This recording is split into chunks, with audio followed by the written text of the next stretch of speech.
மறுபடியும் பழனிசாமியே பாஜக கூட்டணிக்கு தலைமைன்னீங்கன்னா அந்த வாக்கு எங்க போகும்? பிஜேபிக்கும் விழாது.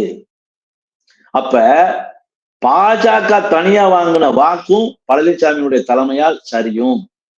இதுல பாஜகவுக்கு பேரும் புகழும் கிடைப்பதற்கு காரணமாக இருந்த அன்பு சகோதரர் அண்ணாமலை அவர்களை நீக்கினால்தான் நான் கூட்டணியில் சேர்வேன் சொல்லி அப்படி ஒரு நெருக்கடியை அவருக்கு கொடுத்ததுனால கொங்கு பெல்ட்டில இளம் தலைவரா, இளைஞர்களுக்கான எழுச்சி மிக்க துடிப்பு மிக்க இளம் தலைவரா வளர்ந்தவர் அண்ணாமலை. பழனிசாமியினுடைய அரசியல் சூதால் அவர் வீழ்த்தப்பட்டிருக்கிறார்ங்கிற ஒரு அவநம்பிக்கை கொங்கு பகுதியில ஏற்பட்டிருக்கு. ஏற்கனவே தென் மாவட்டத்துல, டெல்டால, வட மாவட்டங்கள்ல பழனிசாமியினுடைய தலைமை அவுட் ஆயிடுச்சு. அண்ணாமலை கை வச்சதன் மூலம் கொங்கு பகுதியிலையும் அவர் தலைமை கேள்விக்குறியாயிடுச்சு.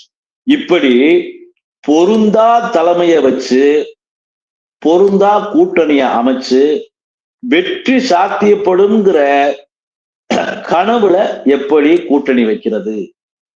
அதனாலதான் சொல்றோம், அதிமுக பலப்படாம, அதிமுக ஒன்றிணையாம, அதிமுக ஒருங்கிணையாம, ஒரே குடையின் கீழ் அதிமுகவினுடைய பிரிந்த சக்திகள்லாம் இணைக்காம வெறும் பழனிசாமியை நம்பி மட்டும் கூட்டணி வைப்பது பழனிசாமிக்கோ பாஜகவுக்கோ மாத்திரம் பாதிப்பல்ல, ஒட்டுமொத்த அந்த கூட்டணிக்கே பாதிப்பு.